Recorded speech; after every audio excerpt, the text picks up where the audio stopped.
This thing might get me cancelled one day because I'm about to say something that feels borderline illegal on the internet. Plastic isn't always the villain. Now, before you throw your reusable coffee cup at the screen, hear me out.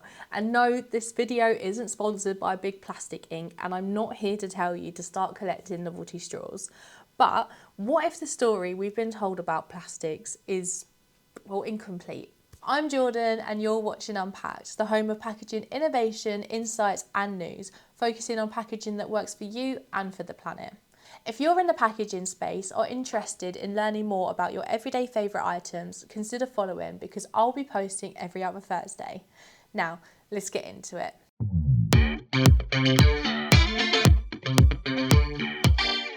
Today we're unpacking the plastics paradox, a phrase inspired by the book The Plastics Paradox, Facts for a Brighter Future by DeArmitt. Because whilst plastic pollution is a very real, very visible problem, plastic itself is a bit more complicated. The first man-made semi-synthetic plastic was invented by a British inventor called Alexander Parkes in 1862. It was called Parkesine and made from plant fibres and treated with chemicals. Unfortunately, it wasn't commercially successful though due to its cost and instability. Fast forward another 50 years and the first fully synthetic plastic, Bakelite, was invented by Belgian-born chemist Leo Baekeland in 1907. It symbolised the dawn of the modern plastics industry, and initially it was used widely in radios, telephones and electrical components, but it led the way for other plastics like PVC, polystyrene, nyrene and polyethylene, the later becoming the world's most used plastic for things like water bottles, household cleaners, even toys and weirdly, bulletproof vests. Fun fact, during World War II, the demand for lightweight durable materials surged, massively accelerating plastic production.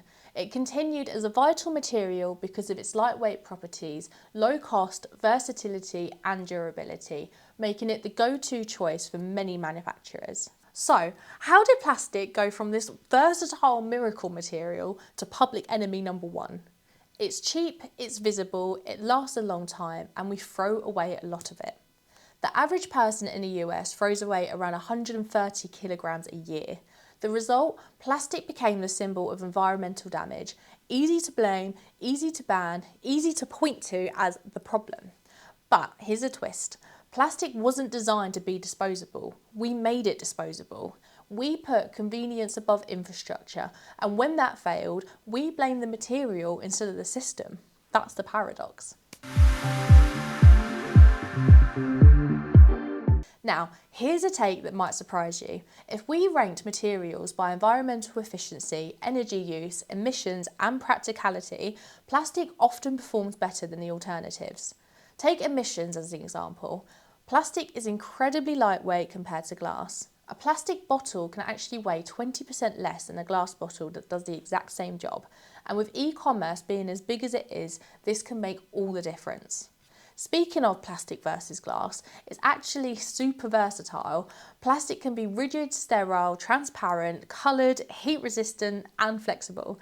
Try asking glass to do that last one. Something I didn't necessarily consider before researching it either is that plastic saves lives every day. Okay, it's not administering CPR or bandaging wounds, but it is in syringes, IV bags, sterile packaging, medical tubing and prosthetics. Again, imagine replacing syringes with glass or metal. Imagine the weight, risk, cost and logistics behind it. But coming away from glass, alternatives aren't always the green solution. Paper bags use more water. Some metals, massive mining footprint. So the problem isn't the material, it's how we use it, and more importantly, how we fail to recycle it. Here's the uncomfortable truth. Plastic could be recycled far more than it currently is. But globally, recycling infrastructure is patchy, inconsistent, underfunded, and in some countries, non-existent. According to recent estimates by the OECD, that's the Organisation for Economic Cooperation and Development, to me and you, a group of 38 countries like the US, Canada, Colombia, Germany, and the United Kingdom, they work together to improve economic growth, develop better government policies, and etc. Only 9% of plastic waste generated globally actually gets recycled. This other 91% ended up in landfills, was incinerated, or leaked into the environment. That's even after consumers like me and you stick it in the recycling bin. A scary number when you consider how much plastic is used. We, the big we, not me and you, created materials that need systems but then didn't build the systems, so of course it's going to go wrong. It's not a simple case of chucking it in the recycling bin as much as I wish it was.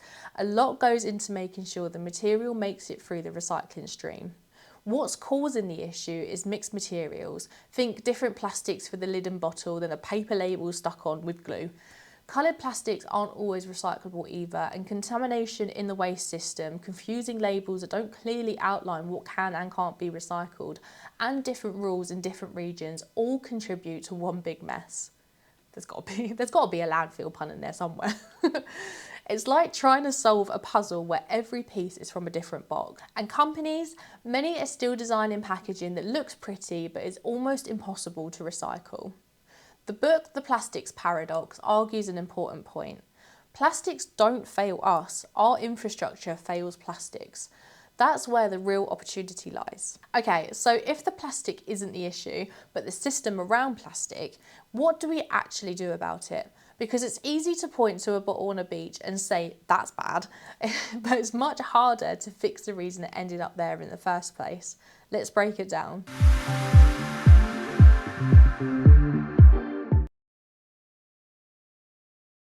The easiest win, monomaterial packaging. That's just a fancy way of saying stop mixing materials that a divorced lawyer couldn't separate. One material, one recycling stream, one happy waste processor. A PET bottle with a PET label and a PET cap, or a closure that's easy to remove, one of the easiest materials to recycle globally and doesn't leave any residue, like a foil cap. You didn't think I'd get that in there, did you? It's the recycling equivalent to a perfect first date. A lot of packaging is designed to look nice, not recycle nice.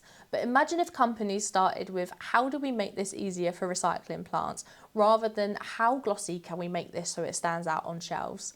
If the packaging world had a motto, I think it should be, think for the funeral whilst you plan for the birthday. Or is that a bit too morbid? Right, this is a big one. We're trying to recycle 21st century materials with, let's call it, 1990s enthusiasm. Machines, sorting systems, local councils, they all need investment and consistency. Right now, putting something in the bin feels like a really boring multiple choice quiz where all the answers might be wrong depending on your postcode. I have to say, it's not all bad though. According to data compiled by Our World in Data, plastic waste recycling rates worldwide have actually increased over the past 2 decades, especially in OECD countries, the EU, as well as some of the other major non-OECD countries, for example, China and India.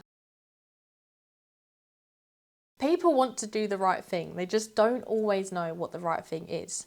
Clear labels, simple rules and consistency, that's the dream. This shouldn't all fall on the consumer. If a business creates packaging, they need to design it responsibly and support the system that needs to deal with it after it's used. Here's a question. Do you think if you're selling it, you should help recycle it? So no, I'm not saying plastic is perfect, and I'm definitely not saying we should start collecting plastic straws like Pokemon cards. What I am saying is this: we need more nuance, more science, more systems, and fewer scapegoats. Plastic isn't inherently good or bad, it's a tool. Incredible when used correctly, destructive when mismanaged. The real villain, the lack of infrastructure, consistency, and smart design. But it's not all doom and gloom, there is always a way out of it, and I believe, or at least hope, we'll get there sooner rather than later. Drop your thoughts or questions in the comments and tell me, what packaging topic would you like me to unpack next? Until next time, take a look at our socials for more interesting news, innovations and behind the scenes insights. I'll drop the links in the description below for you. See you soon. I better go and recycle this now.